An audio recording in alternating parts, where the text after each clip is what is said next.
Баршаңызға сәлем. Бүгінгі сабақта осындай домалақты оқып үйренеміз. Менің каналыма қош келдіңіздер. Есімім Ақмарал. Менімен бірге тоқыңыздар. Міндетті түрде видеоны көрмес бұрын каналыма тіркеліп лайк басып, комментарий қалдыруды ұмытпаңыздар. Ал іске кірісеміз. Бізге қажетті заттарға жіп, любой жіпті алуға болады. Мен бүгін мынандай полиэфирный жіп алайын деп отырмын. Асфальт түстес 3 мм полиэфирный жіп. Міндетті түрде крючок. Мен қазір 5-ші немесе 6-ші нөмірлі крючокпен тоқитын боламын. Жіптің қалыңдығына сәйкес зажигалка және қайшы керек.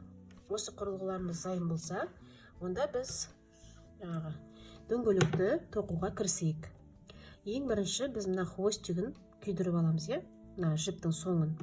Және де бір шама ұзын етіп жіптің соңын қалдырамыз. Яғни өзіміздің тоқиын деп отырған жаңағы домалағымыздың көлемінен 2 есе үлкен қылып аламыз.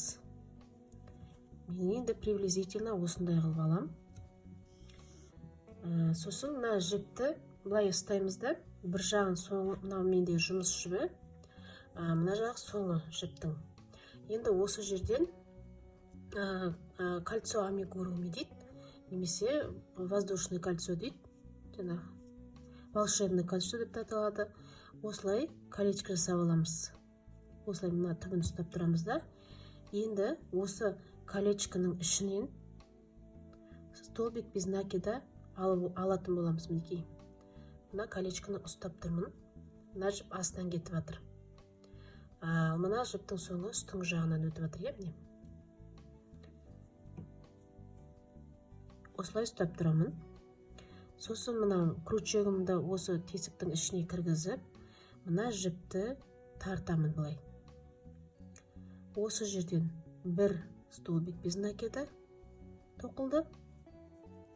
Ары қарай осының бойымен 6 столбик без накида тоқымыз керек. Екінші, үшінші, төртінші,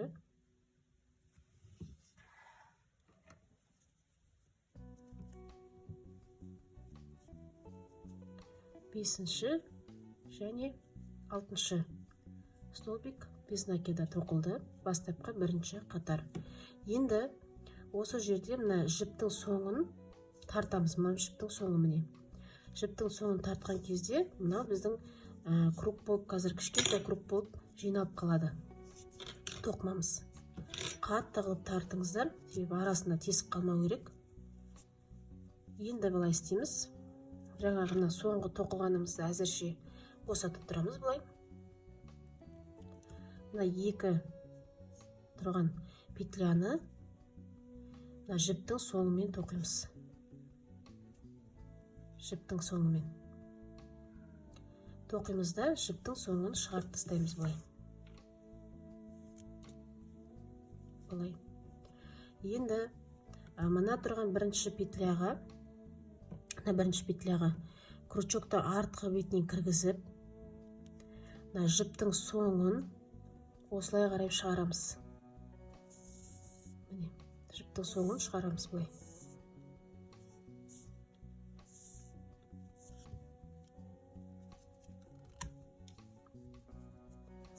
Осылай болды. Одан кейін мына біздің тоқымамызды артқы бетіне айналдырамыз да. Артқы бетіне айналдырған кезде мына соңғы тұрған біздің столбигіміздің екі мындай артқы петлясы болады, міне бәрінде бар. Сол екі петлясынан өткіземіз былай. Содан кейін мына тұрған артында тұрған жұмыс жібінің аяғын, яғни жіптің соңын осы петлядан шығарамыз былай, артқы бетке қарай.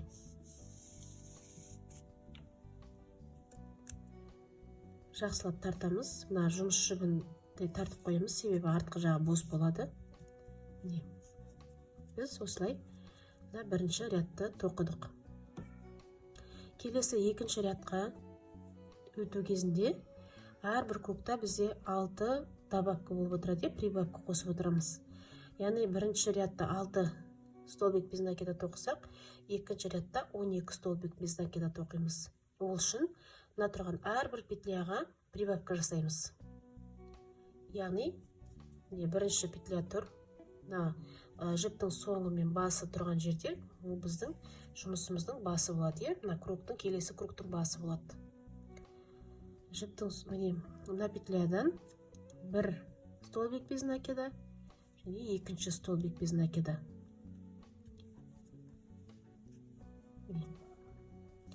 Әрбір петляны бірдей көлемді етіп алуға тырысу керек. Жасайтын затымыз біркелкі әдемі көріну керек. Әрбір петляға 2 столбик без накида тоқимыз. Бір столбик без накида, екінші столбик без накида. Бір столбик без накида, екінші столбик без накида. Осылай осы қатардың соңына дейін тоқимыз. Келесі петляға да 2 столбик без накида тоқылады. Соңғы петляға да 2 столбик без накида тоқимыз. Тоқу барысында екеуін қалдырып қоямыз. Себебі кругты аяқтаған кезде жіптің соңы арқылы тоқимыз. Екеуін жіптің соңын алып, екеуін бірге сол жіппен өткізіп тартып аламыз. Енді жаңағы істеген сияқты мына тұрған бастапқы тұрған петлядан артқы жағынан өткіземіз крючоктың басын. Өзімізге қарай мына жіптің соңын іліп алып ары қарай шығарамыз.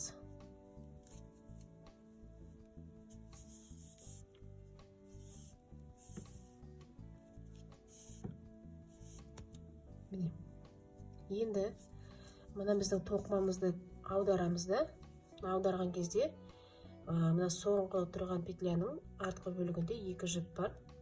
Сол екеуінен крючогымызды өткіземіз де, мына жіптің соңын іліп алып осы жақтан шығарамыз.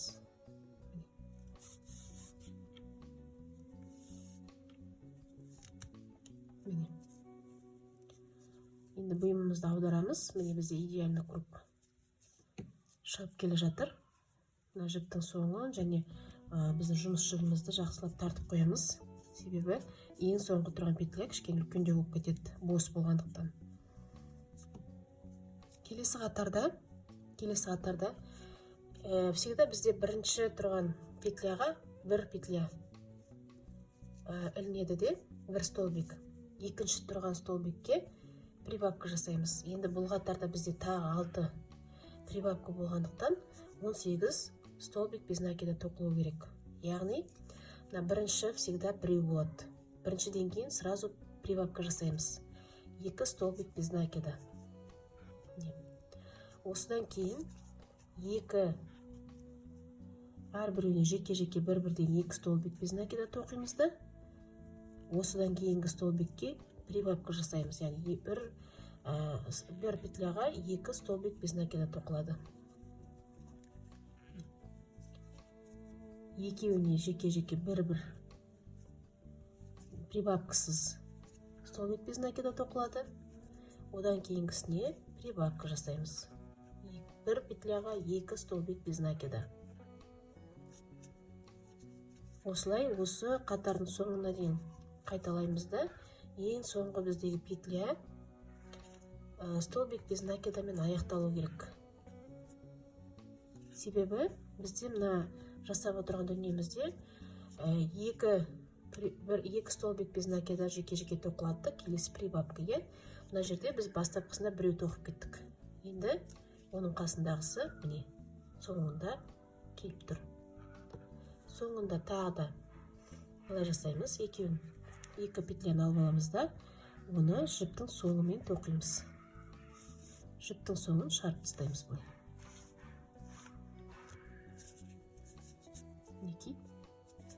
Енді мына тұрған қатардың басындағы петлядан артқы жағынан крючогымызды кіргізіп, жіптің соңын тартып аламыз да, артқы бөлігіне шығарамыз. Осыдан кейін бұйымымызды аударып, артындағы тұрған соңғы петляның артқы бөлігіндегі петлядан жіптің соңын шығарып тастаймыз былай. мінекей бізде үшінші қатар тоқылды.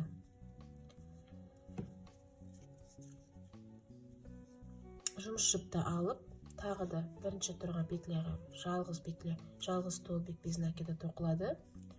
Одан кейінге міндетті түрде бірден прибавка жасаймыз. Енді бізде 3 столбик без накида, төртіншісіне прибавка болады. Яғни біреу,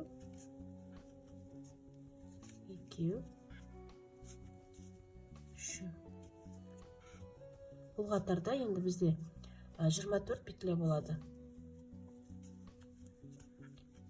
Мына жерде 3 петлядан кейін бір прибавка жасаймыз. Яғни 3 столбиктан кейін бір столбик без накида, екінші столбик без накида, үшінші столбик без накида, төртіншісіне прибавка жасаймыз.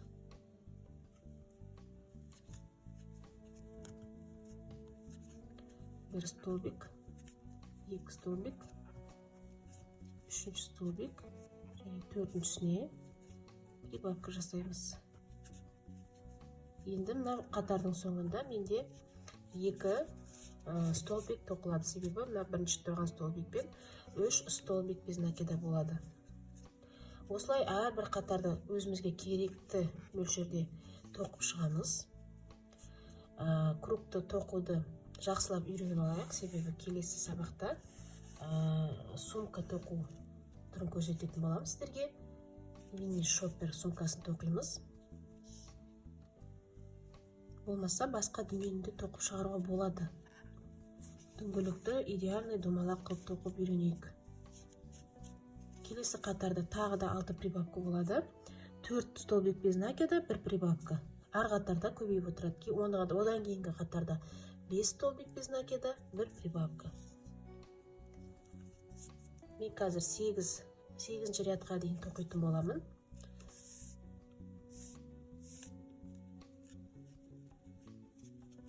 Сегізінші рядта сіздермен бірге кездесейік.